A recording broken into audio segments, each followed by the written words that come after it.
warahmatullahi wabarakatuh. Om Swastiastu. Perkenalkan, nama saya Immaculate Mertajaya. Saya adalah salah satu dosen di program studi akuntansi di Universitas Mahakarya Asia, Yogyakarta. Pada kesempatan hari ini, saya akan menerangkan salah satu RPS mata kuliah yang saya ampu, yaitu metode penelitian akuntansi. Di mana pada metode penelitian akuntansi ini, untuk kode mata kuliahnya adalah MKUP strip AKT 405-AKK 611. Mata kuliah ini memiliki bobot SKS sebanyak 3 SKS dan ditempuh di semester 6.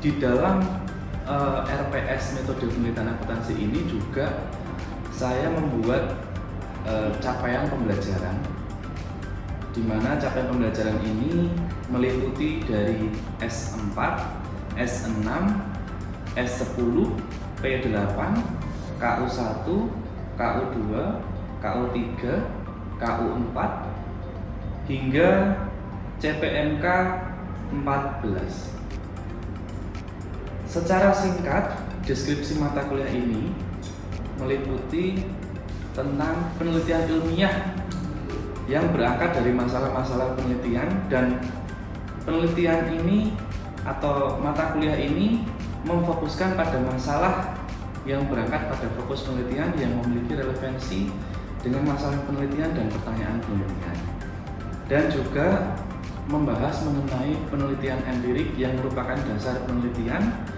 untuk memberikan kesimpulan dan rekomendasi bagi pengembangan ilmu pengetahuan berikutnya, dan juga memberikan pemikiran etika dan gaya selingkuh untuk pengembangan dunia penelitian, terutama bidang akuntansi. Di dalam RPS metode penelitian akuntansi ini, saya memberikan materi sebanyak 14 sesuai dengan jumlah pertemuan perkuliahan, yaitu 14 kali pertemuan. Di mana pertemuan pertama membahas mengenai proses penelitian secara umum, yaitu penelitian kualitatif dan penelitian kuantitatif. Kemudian pertemuan kedua membahas mengenai etika penelitian dan gaya selingkuh. Kemudian yang ketiga, proses penelitian kuantitatif dan paradigma kuantitatif. Yang keempat, proses penelitian kualitatif dan paradigma kualitatif. Pertemuan kelima, mereview jurnal menggali masalah penelitian. Pertemuan keenam, perumusan masalah dalam penelitian kualitatif dan kuantitatif. Pertemuan ketujuh, telaah pustaka penelitian terdahulu, kerangka pemikiran dan atau hipotesis penelitian. Kemudian setelah itu ada UTS, dan di pertemuan ke-8 hingga pertemuan 14 di RPS yang saya buat itu lebih mempelajari mengenai metode penelitian kualitatif, serta proses pembuatan proposal untuk penelitian, dengan tujuannya di akhir nanti mahasiswa sudah memiliki proposal skripsi mereka, sehingga lulus dari mata kuliah metode penelitian akuntansi tidak mengalami kebingungan ketika melanjutkan mengerjakan skripsi. Di dalam RPS ini juga saya menggunakan beberapa acuan dan sumber referensi, terutama yang pertama itu adalah buku metode penelitian karya saya sendiri yang selama ini sudah menjadi bahan buku ajar di beberapa kampus di Indonesia, baik swasta maupun kampus negeri. Kemudian juga ada beberapa buku dari para profesor yang telah membuat karya tentang metode penelitian yang bisa digunakan sebagai acuan dan pegangan untuk para mahasiswa. Selain itu juga ada jurnal-jurnal penelitian yang membahas mengenai metode penelitian akuntansi sebagai bahan pendukung. Kemudian di dalam perkuliahan ini, metode yang saya terapkan, metode pembelajarannya yaitu presentasi, kemudian diskusi, dan juga ada tugas-tugas. Dan di mana di setiap pertemuan itu dalam penilaiannya juga penilaian perkuliahan ini untuk UTS dan UAS itu persentasenya 20%, kemudian selebihnya 60% itu terbagi ke dalam beberapa pertemuan. Jadi di pertemuan pertama itu nilainya bobot nilainya 2,5%, pertemuan kedua 2,5%, pertemuan ketiga 5%, pertemuan keempat 5%, pertemuan kelima 5%, pertemuan keenam 5%, dan pertemuan ketujuh 5%.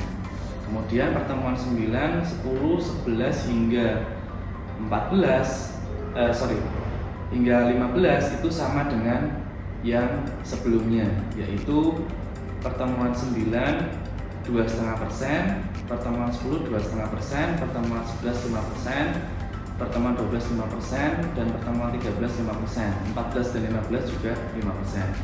Mengapa di dalam RPS terdapat 16 kali sesi? Karena saya memasukkan pertemuan UTS dan UAS di dalam RPS saya, sehingga 14 kali pertemuan ditambah dengan 2 jadwal UTS dengan UAS totalnya menjadi 16 kali.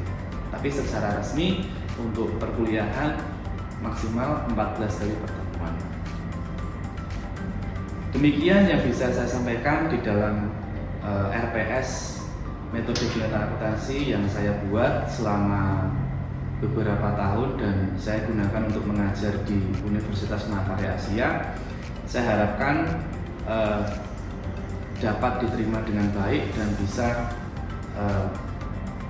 memberikan manfaat bagi banyak mahasiswa saya. Demikian yang bisa saya sampaikan. Terima kasih atas perhatiannya. Wassalamualaikum warahmatullahi wabarakatuh. Om Santi Santi. Baik, selamat siang rekan-rekan semuanya. Ya. Assalamualaikum warahmatullahi wabarakatuh. Waalaikumsalam. Kita bertemu lagi ya di sesi keempat dalam perkuliahan ini tentang metode penelitian. Metode penelitian yang pertama ketiga kita bahas yang lalu kan masih mengenai penelitian kualitatif dengan kualitatif ya. Nanti misalkan Anda di tengah penyampaian materi saya nanti ada kebingungan atau yang mau didiskusikan, boleh nanti mengajukan pertanyaan ataupun tanggapan ya. Jadi di pertemuan ketiga yang kemarin kita membahas mengenai metode penelitian itu. Jadi kan metode penelitian ada dua ya, jadi kuantitatif dengan kualitatif, sehingga itu yang sering dipakai oleh para peneliti di Indonesia ya, baik itu di level mahasiswa maupun di level dosen atau peneliti yang profesional. Ada juga metode penelitian eksperimen ya, jadi itu tetap skopnya kuantitatif tapi gayanya itu menggunakan eksperimen. Itu tingkatan yang paling tinggi di metode penelitian ilmu sosial. Nah, baik, kita mulai di pertemuan keempat ya tentang metode penelitian kuantitatif.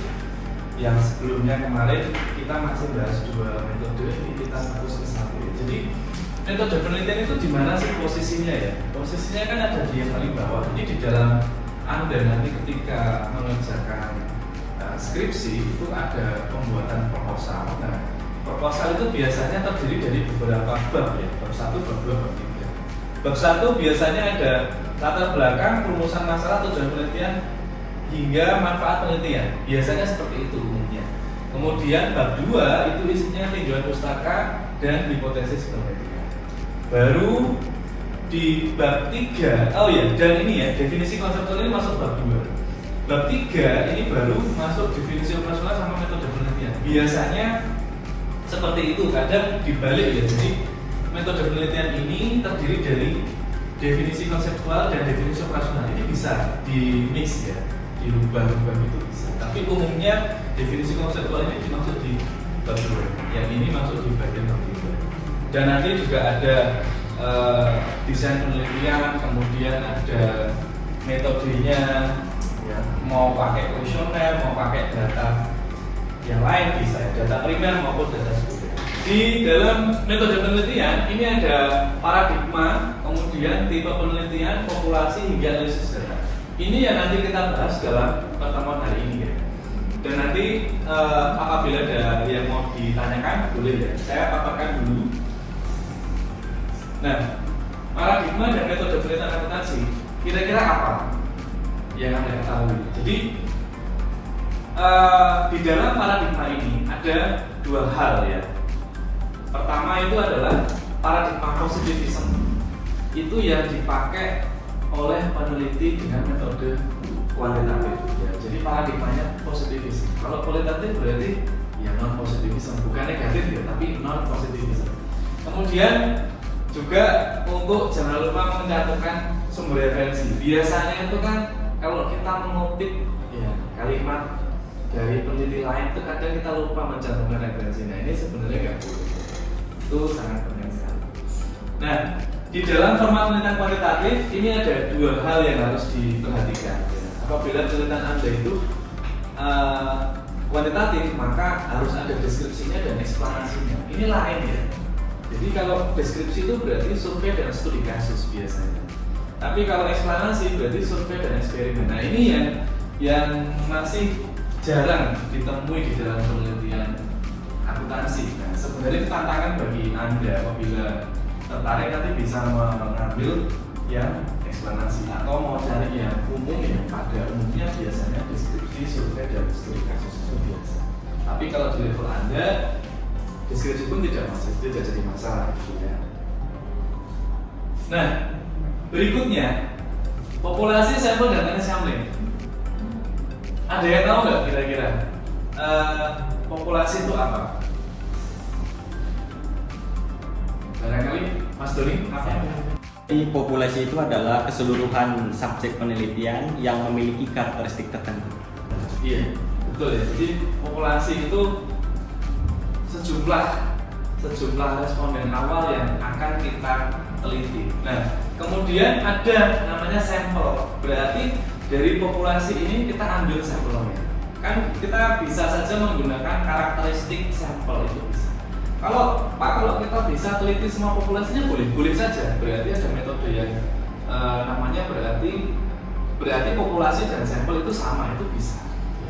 Tapi kalau populasi semua dimasukkan, kadang itu nanti bias errornya juga tinggi ya. Harus sesuai dengan karakter-karakternya. Kemudian teknik sampling apa yang dipakai ya? Tekniknya harus dicek juga ya. Jadi ketika mengambil sampel itu ada teknik-tekniknya. Yang umum dipakai biasanya itu purposive sampling dengan kriteria tertentu. Ada juga yang paling enak itu simple random sampling. Ya, random secara acak itu kita terserah mengambilnya bagaimana. Yang penting itu dia ada kriteria general yang masuk dalam kriteria responden kita. Nah, kemudian ada populasi penelitian. Ini adalah yang tadi dibilang sama Mas Doni ya. Keseluruhan data penelitian dapat menjadi sumber data penelitian. Berikutnya, nah kalau sampel berarti sebagian. Ya, ini ada ya keterangan. Semakin homogen populasi, semakin besar kemungkinan penggunaan sampel dan dalam jumlah kecil. Ya. Kemudian kalau populasinya heterogen, maka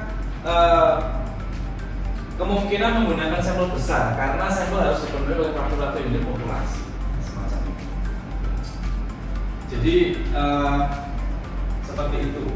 Berikutnya ini ada rumus ya. Sebenarnya dalam pengambilan sampel itu ada banyak metode, ada banyak cara, teknik ada. Kalau Slovin ini biasanya kalau Anda melakukan penelitian dengan kuesioner, dan kalau kuesioner berarti kan harus mencari berapa banyak sampelnya. Nah itu ada kriteria berapa sih ukuran sampel standarnya. Itu bisa menggunakan rumus Slovin ataupun rumus yang lain. Tapi saya sarankan Anda kita menggunakan rumus Slovin saja. N itu ukuran sampel, ukuran populasi, kemudian N itu jumlah sampelnya, E-nya itu persentase pelanggaran atau ketidakterlitan, error. Errornya maksimal itu 5%. Nah, seperti ini ya. Probability sampling dengan non probability. Ya, ada simbol random sampling, sistematik ini dan lain sebagainya sampai sini. Kemudian yang non probability adalah snowball sampling. Yang tadi saya bilang simbol random sampling itu rata-rata dipakai untuk peneliti-peneliti yang sudah intermediate. intermediate sama level akut itu kadang-kadang menggunakan sampel dan gejala. Tapi kalau yang untuk skripsi ataupun yang level S1 masih pakai seperti ini enggak apa-apa. Karena yang penting itu mahasiswa tahu cara meneliti, tahu metodenya, hasilnya bermanfaat.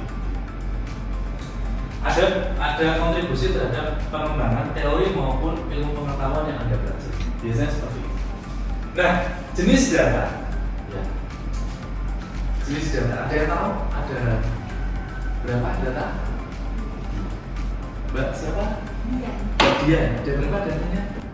Jadi ada 2 jenis data, yaitu data primer dan yang kedua ada data sekunder. Oke, data primer.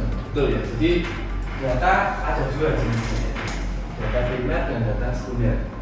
Yang terbaru ada namanya istilahnya data online. Tapi ini apa ya? Ini sebuah pengembangan dari penelitian sekarang ya. Kalau dulu kita tetap kasih data primer dengan data sekunder. Kalau data online ini sama saja seperti data sekunder. Kenapa? Karena datanya sudah ada. Kita tinggal peroleh saja. Jadi ini sebenarnya hanya anak dari ini ya. Cuman kita pecah sendiri saja. Tapi tetap data primer dengan data sekunder. Nah ini pengumpulan data ya, saya lewati dulu ya. Nah, metode pengumpulan datanya ada berapa itu? 6 ya. Angket, wawancara, observasi, hingga penelusuran data online. Kalau kita akuntansi itu bisa menggunakan data penelusuran secara online metodenya ya. Itu berarti kita bisa mengambil laporan keuangan dari perusahaan, kemudian laporan di pasar modal, itu bisa. Itu masuknya pengumpulan data online. Kemudian kalau kita ingin meneliti perilaku mahasiswa akuntansi, perilaku akuntan, perilaku auditor, itu kita bisa menggunakan metode angket ataupun wawancara. Ya. Kalau eksperimental, nah ini biasanya ada ini labnya dulu. Caranya bagaimana Pak? Jadi kalau Anda melakukan metode eksperimen, berarti Anda harus mencari sampelnya. Kemudian sampel ini dimasukkan ke dalam kelas-kelas yang Anda setting, itu dalam bahasa IPA disebutnya lab ya. Kalau kita kelas-kelas ya. Masuk dalam kelas terus kita buat situasi seperti yang kita inginkan. Itulah namanya eksperimen. Kita melihat apa yang akan terjadi pada objeknya kita. Seperti itu. Agak susah ya. Tapi kalau yang gampang ada yang semi eksperimen, namanya kuasi eksperimen. Itu menggunakan angket juga, survei juga. Ya. Baik, berikutnya adalah uji validitas dan reliabilitas butir kuesioner. Nah, kira-kira ada yang mau menanggapi atau yang sudah baca-baca buku sebelumnya mengetahui tentang apa itu uji validitas dan reliabilitas? Ayo, siapa namanya?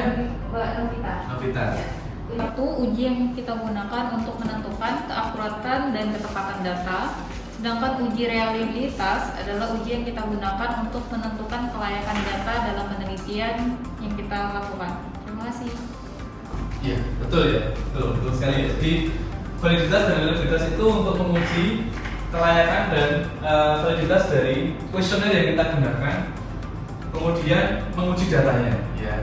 Nah, kadang itu ada peneliti yang dia mengajukan kuesioner, tapi semuanya positif semua, sehingga hasilnya bagus. Reliabilitasnya sama validitasnya otomatis bagus, tapi di dalam etika pembuatan kuesioner itu sebenarnya tidak dibolehkan ya. Jadi membuat kuesioner itu harus ada pertanyaan positif, pertanyaan negatif, itu harus. Karena itu untuk menghindari bias data yang tinggi. Karena nanti kalau semuanya positif, sama saja si peneliti akan mengarahkan sampel penelitian ini untuk hasilnya sesuai dengan yang diharapkan oleh si peneliti. Biasanya seperti itu ya, tapi itu hanya case-case tertentu saja. Nah, kemudian uji normalitas data. Ya. Uji normalitas data ini adalah uji yang dipakai untuk menguji normalitas data. Datanya sudah normal atau belum? Ya, biasanya ada kalau Smirnov ya, ini menggunakan signifikansi ya. biasanya itu harus di atas 0,05 ya. Kalau kurang dari itu berarti datanya nggak normal. Nah, nanti di sesi berikutnya akan saya terangkan cara mengolah datanya dan juga untuk mengetahui normalitas atau tidaknya itu ya. Nah, berikutnya sebentar, ini pengolahan data. Saya nanti ini bisa nanti minggu berikutnya ya. Editing. Saya akan terangkan tentang teorinya dulu ya, editing. Editing ini adalah proses pemberian identitas dari instrumen penelitian yang telah terjawab. Biasanya kan gini, kalau si peneliti menggunakan kuesioner kembali ya. Nah, kemudian kita tabulasi, kita identify seperti itu. Kemudian ini ada coding. Coding itu kalau misalkan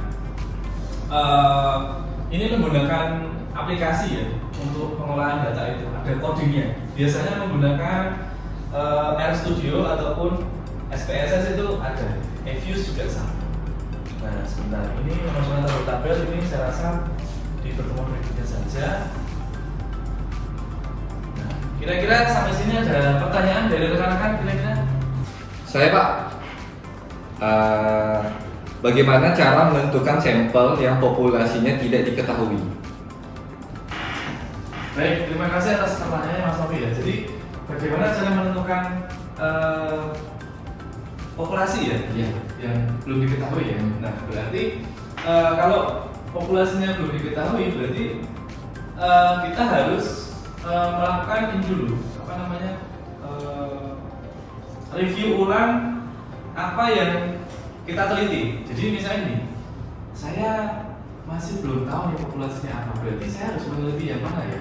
Atau saya sudah punya judul. Kalau kita sudah punya judul, sudah punya latar belakang, berarti kita sudah tahu populasinya. Berarti memang tahapan-tahapan dalam mengerjakan penelitian itu memang dari awal, sehingga memang nanti di akhir itu kita bisa tahu populasinya yang seperti apa gitu. Tapi kalau masih belum tahu, berarti kita harus mencari lagi, menggali lagi karakter objek penelitian yang kita inginkan. Nah, seperti itu ya kurang lebihnya ya. Nah, berikutnya saya lanjutkan mengenai teknik analisis statistik deskriptif.